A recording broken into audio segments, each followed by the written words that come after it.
Good afternoon, everyone. I'm so excited that we have so many good new discoveries. Also, I'm so honored all the parents share an amazing story. I want to let you know all your story inspired us is the reason we are here. Hopefully, what we are doing is useful for your children. So today, I'm going to talk about for phenobarbital rescue of SLC-mediated disorder at a molecular and behavior level. So can I advance? Which one is advanced? Oh, yeah.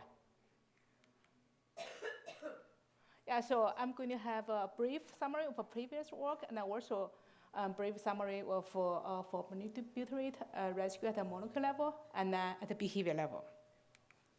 So I just want to let you know we have studied collectively over 80 mutations, plus we also studied deletion mutations. The paper is under review. We have made some progress in the last several years.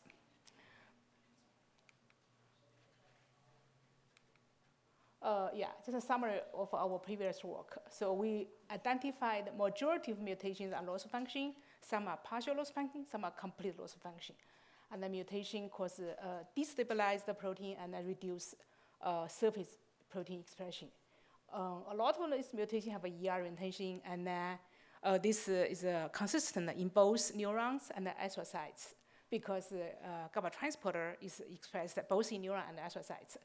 We have done EEG recording in two Rocky mouse models. One represents partial loss function, one is complete loss function. They both show the absence seizures. And we demonstrated for phenobarbital restored GABA uptake and partially rescue disease phenotype. So we previously published the paper demonstrated the seizure was mitigated, but today I'm going to show some behavior rescue.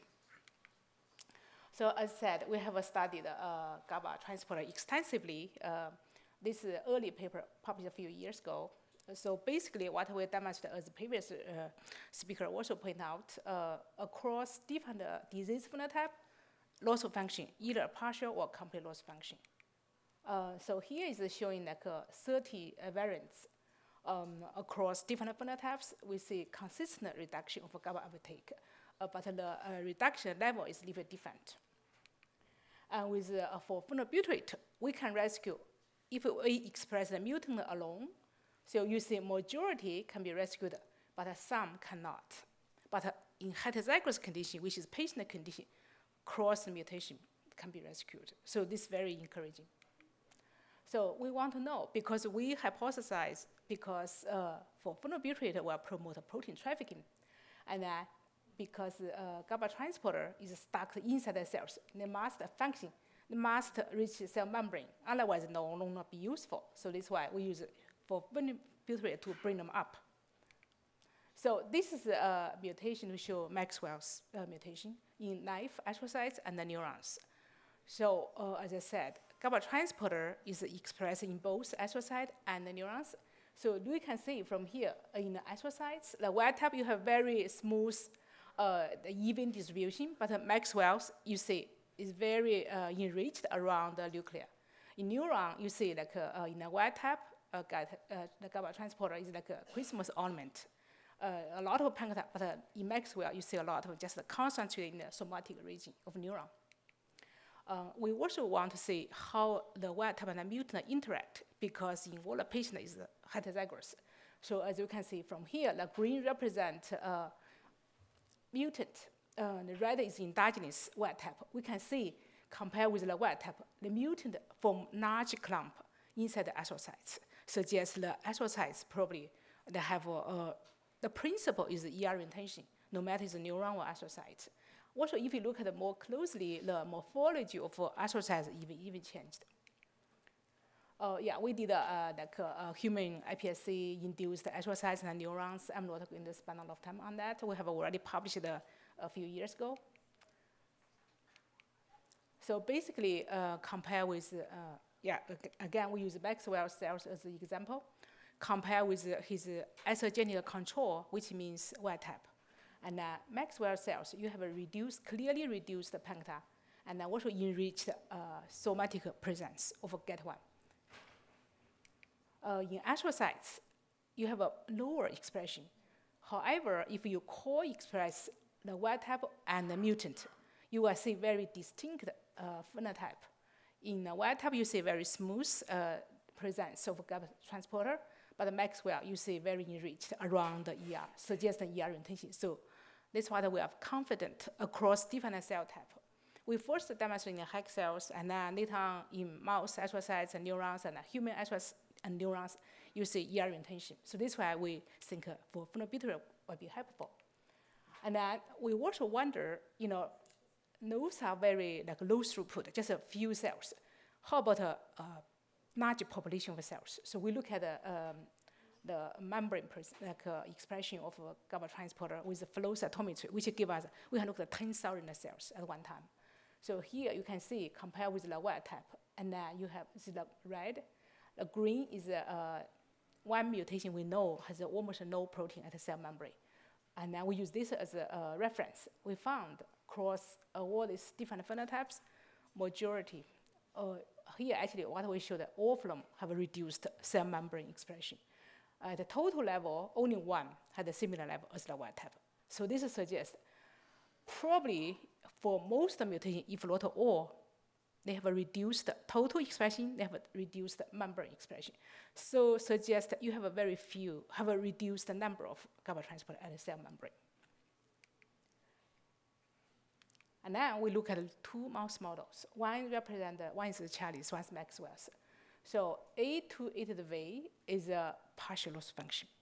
It's also recurring mutation. S295L we know is Maxwell's. Yeah, so first we start with hack cells. We look at function and also protein expression first. So you can see from here, the wild type, you have a very high level, if it takes one, Maxwell's and Charlie's. They both have a reduced expression. At the homozygous level, Maxwell almost no function, but Charlie's, you have a 20 to 30% remaining function. However, at the heterozygous level, because the patient condition is heterozygous, you have a very similar GABA uptake. And then at the panel C, you look at the protein. We digest with endo-H, which will remove glycan only inside the ER. So that means the protein, if stuck inside the ER, you can distinguish by the enzyme digestion. So compare with the wild type, both Charlie's and the Maxwell's mutation have more protein inside the ER, and have fewer, have less protein mature. So everything is consistent at this point. Now look at the mouse model.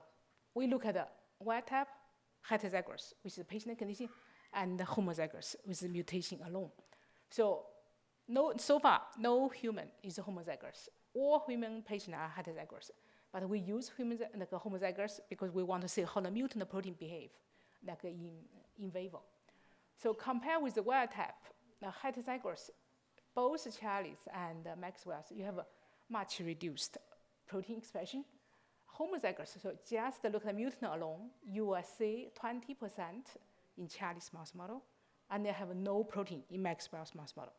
So which is very consistent as what we see in hack cells. So, and then in heterozygous condition, both have almost reduced by half. We also wonder if you have a reduced GAT1, how about the other GABA transporter? Because oftentimes you have a compensatory mechanism. If I reduce the GAT1, you may have increased the GAT3 or others. However, look at here. We look at GAT3, which is a major GABA uptake besides GAT1. Cross different brain regions. We look at the cortex, cerebellum, hippocampus, thalamus. In both Charlie's and Maxwell's mouse model, the upregulation is not very clear. I want to point out the data we are showing here is a young animal. It's about 1 to 2 months old. We do not know if they get older, but at this point of life, you do not see much compensatory mechanism. And then we want to use immunohistochemistry to look at somatosensory region, because we look at this area cross GABA atrial mutation. We know how this industry is very familiar. So we look at the same region, look at GAT1. So in both Charlie's and Maxwell's mouse model, we see like a reduction of GABA transporter 1. However, we see something really interesting in Charlie's mouse model. We only see the kind of oh my gosh. Yeah, this one. The ring structure, GAT1, only exists in Charlie's mouse model. So suggest probably even his mutation, the mutant protein will have some remaining function, but because of that, the protein is more stable, end up interfere with the wild type, and form like a ring structure inside the cells. This is a quantification to just to show, in total you have a reduced GAT1, but those reduction mainly happen in like synapse, as in the somatic region is not as much. And now we have asked Roche. They have a very deep expertise in GABA receptor and GABA transporter. So they help us did tigabin binding. So we know tigabin is a specific GABA transporter 1 inhibitor. So if you use tigabin binding, they will bind total GABA transporter 1. So here you can see the wild type and Charlie's mouse model. So first I want to say GAT1 is globally expressed in your brain in all regions. So probably, the child have a neurodevelopment delay, and you have this and that, because you look at the protein expression, it's quite widespread. But in the patient condition, it's much reduced. It's about, remaining one is about 50, 48, it's about half. And then look at Maxwell's, very similar, the data. So remaining GABA transporter 1 is very similar with tigabin binding. Even with say Charlie's, you have a 20 to 30% function remaining, have more protein. But look at this in the brain, in vivo, is very different. And then we put out live synapsome and the gliasome, because we know GABA transporter is expressed in presynaptic neuron and astrocytes. So we want to isolate this. We want to try to characterize how this mutation affect GABA uptake in the brain. So we look at synapsome and gliasome. So this just show how we pull out live synapsome. See what we have here. So total, we see this is in Maxwell's mouse. We have similar data from Charlie's mouse. So we look at forebrain. We take get rid of cerebellum, look at forebrain, and look at total GABA uptake. You see clear reduction, but if you PBA treated, you see upregulation. So it's still rescue. And then we want to say, is this GABA uptake mediated by GABA transporter 1 or GABA transporter 3? Because it could be due to the compensatory GABA transporter 3. Look at the data. So we found if you treated with GABA transporter 1 inhibitor, you see reduction, and then with PBA, it's a clear upregulation. If you just look at GAT3 mediated, so you basically block GAT1, you did not see much change. So very similar. So suggests that the major problem is GAT1, not GAT3. And then we look at the gliasome. So basically, gliasome is more like the precise formed by astrocytes. So we see a similar trend. You see without the vehicle treated, you see reduction in patient condition heterozygous. Use PBA treatment, you see upregulation. And same, if it's a GAT1 mediated, you see upregulation. But in GAT3, maybe you see very minimum increase.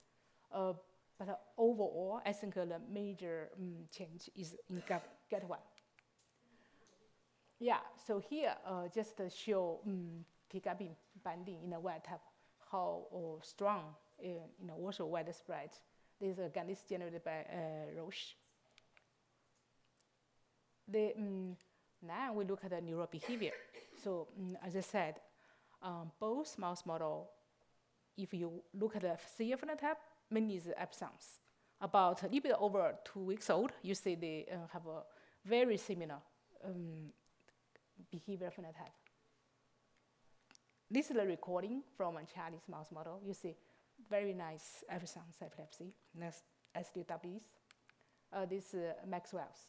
It's maybe the spikes a bit shorter, but overall it's very similar. Now this is a patient.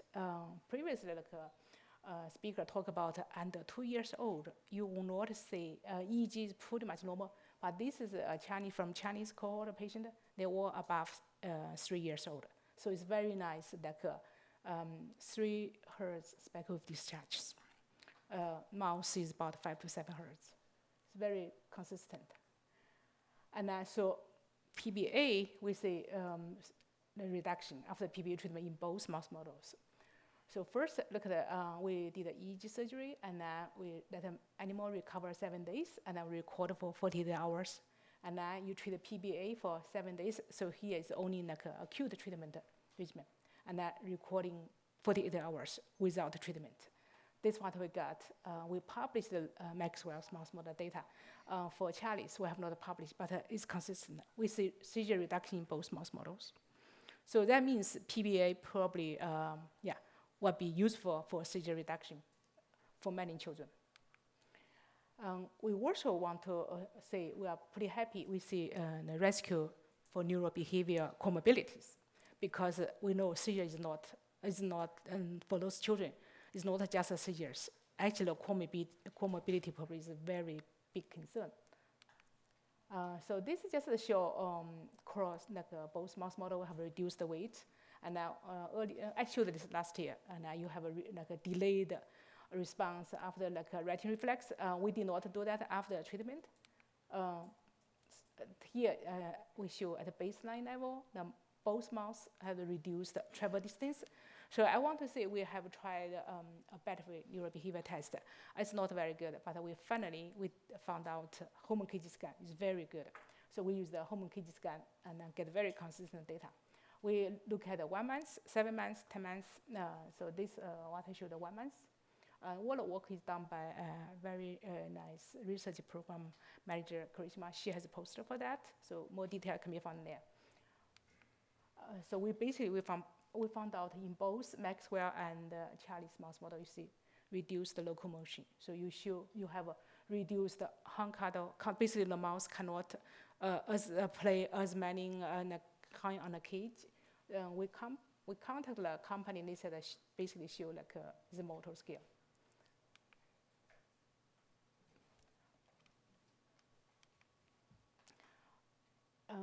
However, we found something different. In Charlie's mouse model, we found increased grooming, which is not the same in Maxwell's mouse. But in Maxwell's mouse, we found change the sleep pattern, which is not found in Charlie's. Suggests that actually we can pull out a subtle difference. And also this neurobehavior phenotype is variant dependent. And now we did a definitely $1 million experiment, microdialysis. We did a longitudinal monitoring. We found out, I just show very brief, changed cumulative GABA in both mouse models. At 3 months old in Maxwell's mouse model, we actually see heightened response if you stimulate with potassium chloride. This has been reported in knockout mouse model. Very excitingly, we found with PBA treatment for 7 days, we actually were able to restore GABA level in microdialysis. This is in Maxwell's mouse model.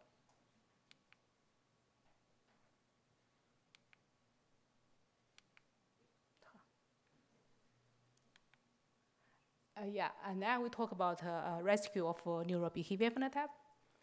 First, we did a 7 days treatment plan, and now we did 28 days.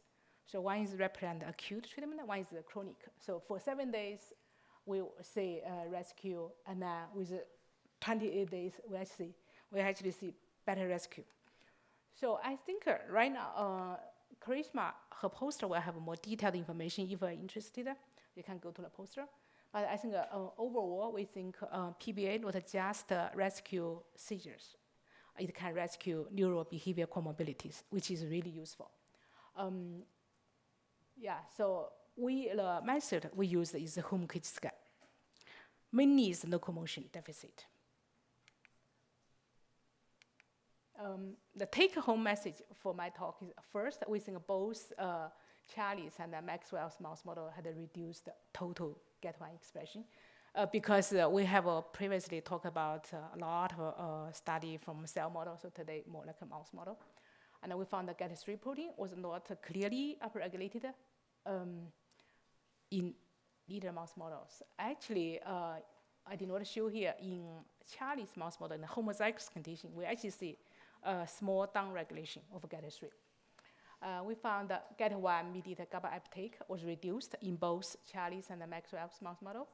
We found the increased GABA level, the cumulative GABA level, and then the heightened response with the potassium chloride stimulation. We found both mouse model, the overlapping deficit, like locomotion, and also they have a differential phenotype. For example, Charlie's mouse model have a autistic phenotype, like over-grooming, but Maxwell have a changed sleep pattern. So that's quite interesting. And then we found the PBA can reduce seizures in both mouse models. And for neurobehavior phenotype rescue, we mainly see in Maxwell's. I talked with Karishma, we did Charlie's, but the data is not very clear, so we focus on Maxwell's. So this is what I want to share with you today. I'm very thankful for all those people who work with me. And I also have a collaboration with multiple people, and I'm very thankful to SLC6A, Amber. That's why we're here. And I also work with Taisha, with Combined Brain, UCB, Roche, multiple industries. Yeah. Any questions? Yeah.